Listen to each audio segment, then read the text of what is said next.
In the tutorial on hemoglobin, we explored hydrophilicity and hydrophobicity. We saw that molecules made primarily of atoms with full or partial charges can typically interact favorably with water because the atoms of water are partially charged. These molecules are called hydrophilic or polar molecules, and they contain ionic and/or polar covalent bonds. Molecules made primarily of uncharged atoms typically do not interact favorably with water, and these molecules are called hydrophobic or nonpolar molecules. They contain mainly nonpolar covalent bonds. Any hydrophilic molecules that neighbor hydrophobic molecules must forego favorable interactions with other hydrophilic molecules. This is what causes the hydrophobic effect. In order to maximize favorable interactions between hydrophilic molecules, hydrophobic molecules clump together, which decreases hydrophobic surface area. Let's see how hydrophilicity and hydrophobicity apply to proteins and amino acids.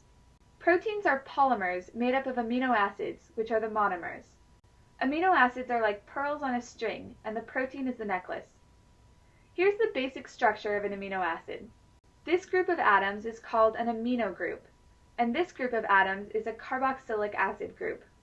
These groups together give amino acids their name. This basic structure of an amino group and a carboxylic acid group joined by another carbon makes up the backbone of an amino acid. The R group stands for a variable chain or side chain covalently bonded to the backbone. There are 20 different side chains, and thus 20 different amino acids, that are encoded by DNA. Remember from the representing molecules tutorial that this is an equivalent way to draw an amino acid.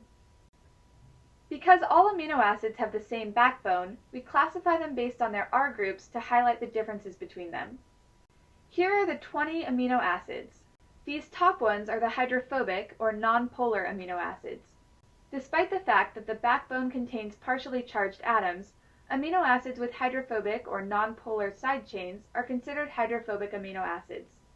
The only atoms in these side chains are carbon, hydrogen, and sulfur, all of which have similar electronegativities and thus form nonpolar covalent bonds.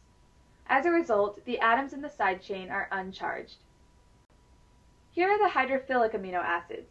We can further divide them into amino acids with only partially charged atoms because of polar covalent bonds, and amino acids with fully charged atoms, which can form ionic bonds. Amino acids join together through covalent bonds to form a chain of amino acids, called a polypeptide. The reaction that creates this covalent bond is a condensation reaction. A condensation reaction is the joining of two molecules and the loss of a small molecule, in this case water. A condensation reaction that involves the loss of water is often called a dehydration reaction. The bond formed between the two amino acids is a peptide bond, highlighted in orange. The peptide bond is between the carbon, that is also double bonded to an oxygen, and a nitrogen. The repeating basic structure of a polypeptide chain is called the backbone. Amino acids that are bonded together through peptide bonds are often referred to as amino acid residues. As you've seen in molecular genetics, the order of amino acids in a protein is determined by the DNA sequence of the gene encoding that protein. This amino acid sequence is especially important for the protein's function because each amino acid has slightly different properties. The sequence of amino acids is called the primary structure of a protein. The type of bond that creates the primary structure is the peptide bond, because this joins amino acids together. Regardless of the side chains, every polypeptide has some partially charged atoms in the backbone. In particular, there are partially positive hydrogen atoms and partially negative oxygen atoms. This allows the backbone to form hydrogen bonds, not only with water, but also with other parts of the backbone. A fully or partially charged atom that is not interacting with an oppositely charged atom is foregoing favorable interactions, so it is most favorable for these partially charged atoms to maximally interact with oppositely charged atoms. Hydrogen bonds that involve only the backbone and not atoms from the side chain make up the protein's secondary structure. Because every protein has the same backbone but the sequence of side chains is unique, secondary structures are common motifs seen in many different proteins.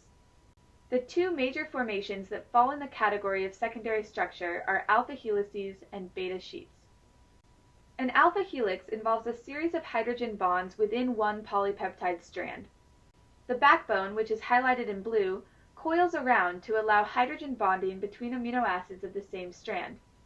The partially negative oxygen in the backbone of one amino acid forms a hydrogen bond with a partially positive hydrogen in the backbone of an amino acid that's 4 away.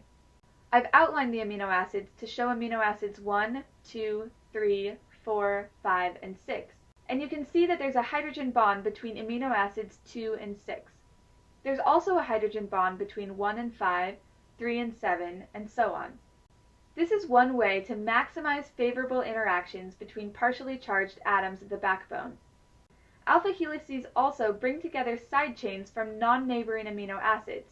You can see that these R groups are now relatively close together. A beta sheet, also called a beta strand, also involves hydrogen bonds between atoms of the backbone, but not from a strand that is coiled around itself. Instead, beta sheets are formed from polypeptide strands that lie side by side. These can be parallel beta sheets, in which the strands involved run in the same direction, like these first two strands. Or they can be anti-parallel beta sheets, in which the strands run in opposite directions, like these second two strands. Here's a cartoon model of a small protein called ubiquitin. In these models, alpha helices are represented by spirals, and beta sheets are represented by strands with arrows to show the directions of those strands. The type of bond that creates a protein's secondary structure is the hydrogen bond, and only between atoms of the backbone. But a polypeptide chain can also interact in other ways, which make up the tertiary structure. Random coils may exist due to irregular hydrogen bonding between the backbone. And the side chains can participate in bonding of a variety of types: hydrogen bonding, ionic bonding, and covalent bonding. As you might expect, side chains with polar covalent bonds participate in hydrogen bonding, and charged side chains participate in ionic bonding. The covalent bond that is seen between side chains is the disulfide bond, which forms between two cysteine side chains. Here are two cysteine side chains, and the disulfide bond they form looks like this. These interactions, along with the secondary structure, give the polypeptide chain its overall three-dimensional shape, which is called the tertiary structure. So the types of bonds that creates a protein's tertiary structure include hydrogen bonds, ionic bonds, and covalent bonds, specifically disulfide bonds. Another force that contributes to tertiary structure is the hydrophobic effect. If a protein exists in the watery environment of the cytoplasm, then any hydrophobic surface area is unfavorable, because it forces hydrophilic molecules to forego favorable interactions. As a result, most hydrophobic side chains, shown here in black, are tucked into the interior of the folded protein, away from the protein's surface and thus away from the hydrophilic cytoplasm. Finally, some proteins are made of more than one polypeptide chain. An example is hemoglobin, which is made of 4 polypeptide chains. The interaction of all these chains together is called the quaternary structure. The types of bonds that can bring chains together and form the quaternary structure are the same as those seen in tertiary structure: hydrogen bonds, ionic bonds, and covalent bonds, specifically disulfide bonds. The hydrophobic effect also plays a role in forming quaternary structure. Because not all proteins are made of more than one polypeptide chain, not all proteins have a quaternary structure.